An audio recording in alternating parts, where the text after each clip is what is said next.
So early this morning, I went onto my phone and I noticed that I had a few DMs from people asking me why I haven't covered the fact that Ronald Acuña Jr. requested a trade from the Braves. And then I kind of said, wait, what? Ronald did what? And then I went on to Twitter and I kind of checked through some rumors and he did actually respond to the rumors. So we'll talk about that in a second. We're also going to go ahead and react to MLB's 2023 predictions for all of the divisions in baseball. We have the American League and then we have the National League. So you guys can take a quick glance, but we're going to talk about this in a second. Now, before we talk about Ronald and the fact that he potentially asked for a trade, I don't buy it for a second. Let's talk about Elvis Andrus because he's going back to the White Sox on a one-year contract. If you don't remember, in 43 games for the White Sox last year, the dude had a 116 OPS plus with 11 stolen bases and 9 home runs in 43 games. I mean, he was on pace to have a 30-30 season if he actually played a full 162 game schedule there. Elvis Andrus is going to be 34 years old, and I can't believe I'm saying this out loud, but he has never played a single position outside of shortstop. Every single inning he has played as a professional baseball player has been at shortstop. Now it's going to be at second base because Tim Anderson, there is no way he is going to get moved for Elvis Andrus, a 34-year-old. One crazy stat I found about Elvis Andrus is he could become the 19th infielder in baseball history to have 350 plus doubles in a career along with 350 plus stolen bases. I mean, Derek Jeter's done that, Jimmy Rollins. I'm not saying that Elvis Andrus is Hall of Fame material, but he's had a pretty solid career. And I guess the one thing that you really can count on with Elvis Andrus, he's gonna play. I know he missed a handful of games in 2020 and 2018, but honestly, for the most part, if we take a look at his career, the reason why he's only 3 hits away from 2,000 and has so many doubles and stolen bases, he plays 145 plus games every single year. And not gonna lie to you guys, Elvis Andrus being a 9-hitter in this White Sox lineup. I mean, Tim Anderson guaranteed 180 hits. Andrew Benintendi is their newcomer. Luis Robert is one of the most talented players in baseball. We have to see bounce backs from Moncada and Yasmani Grandal. We also know that their rotation is pretty stacked when they're actually performing. I'm talking about Lance Lynn and Lucas Giolito because Lucas was one of the worst starting pitchers in baseball last year, but there's a picture going around of him dropping weight. I think he's 20 to 30 pounds lighter than what he was in 2022. They added Mike Clevenger, although there's some stuff happening behind the scenes. I don't know if Mike Clevenger is going to be playing in 2023 or not. I have no idea. But that's where these predictions kind of come into play. I feel like the White Sox on paper are a pretty good team. MLB and baseball perspective see the White Sox as a third place team. They're going to go under 500 by 4 games. They're going to be 79 and 83 with the Twins and the Guardians finishing in first place. We can see in the East, they have the Yankees as the favorite and a lot of disrespect on the Orioles. 74 and 88, 14 games under 500. Now, it's not like they've signed massive guys, but I feel like they are going to be good in 2023, not 14 games under 500. Gunnar Henderson and Ali Rutschman, I feel like they're going to really carry that team. So, I don't know. Let me know what you guys think. And then in the West, they have the Astros ahead of the Angels, followed by the Mariners, the Rangers, and then the dreadful A's. In the National League, the Mets and the Dodgers are primed to have the best seasons according to MLB, 30 games above 500. In the East, we have the Mets, Braves, Phillies, and then obviously the Marlins and the Nationals. In the Central, the Brewers are supposed to be the first place team over the Cardinals and the Cubs.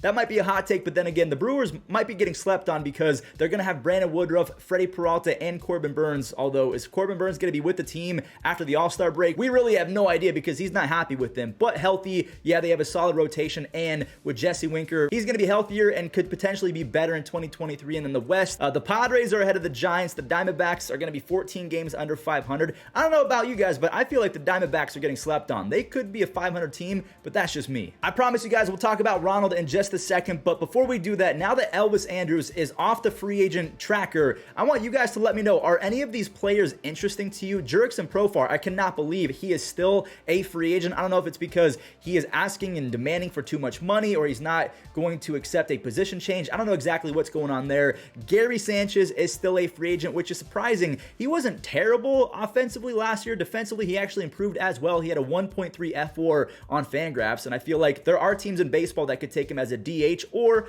a catcher, but then again, he wasn't special by any means. There's other players like Luke Voigt. I feel like the A's would be a perfect fit. You have Seth Brown at first base, Shea Langoliers at catcher, and then Luke Voigt could be a pretty solid DH. There's some other guys. Dallas Keuchel, I feel like his time in baseball is done.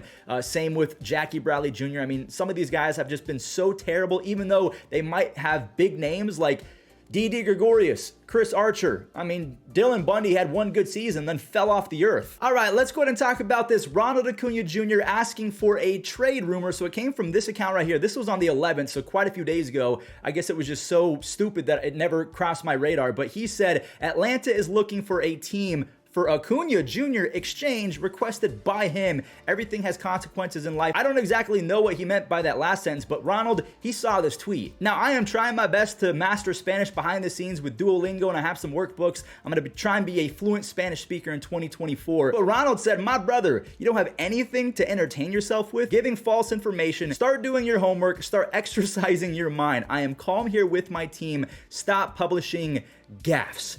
My man just dropped the mic on this poor fella. Now, one thing I want to point out, a lot of people have been hating on Ronald, and I see it mainly on TikTok, so maybe that's my first mistake. TikTok and Instagram, they feel like Ronald is no longer a top 10 right fielder, even though he was pretty solid last year. He had a 114 OPS plus, which is not crazy by any means, but I feel like context matters when we're talking about someone as special as Ronald Acuña Jr., who in 2019, he was 3 stolen bases away from a 40-40 season. I don't know, maybe it's because he's coming back from ACL surgery, and regardless, he had 29 stolen bases, 39 extra base hits in 119 games with a 351 on base percentage. If he wasn't a top 10 right fielder in your book, again, you're probably blaming his 114 OPS plus and his defense, but then again, Anthony Santander, he sucks at getting on base and he's not a great defender. So to say that Anthony Santander or other right fielders are better, it's just not smart to me, in my opinion. Speaking of not smart, I don't think trading Ronald would be a smart thing to do, considering they basically not stole money from him, but Ronald kind of hosed himself. I don't know if his agent meant to do this, but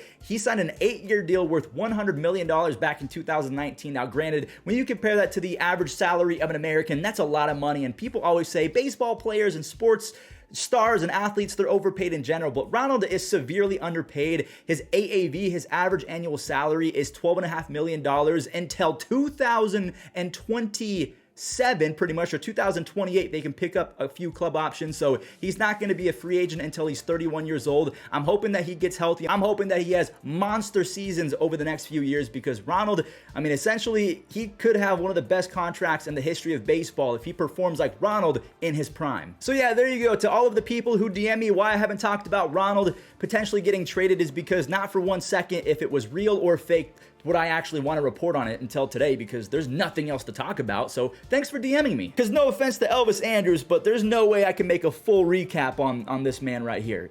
I'm sorry. But one more time to end today's video, I want to show off the predictions from MLB. Here is the National League. You guys can see it right there. And then here's the American League. I want you guys to let me know your thoughts and opinions in the comments. I really feel like the Orioles need some respect put on their name, although they had a terrible offseason, in my opinion. On paper, I feel like they're going to be pretty good with their young guys coming up. So thank you guys for watching. I really appreciate all the love as of late. You guys are amazing. Catch you in the next video.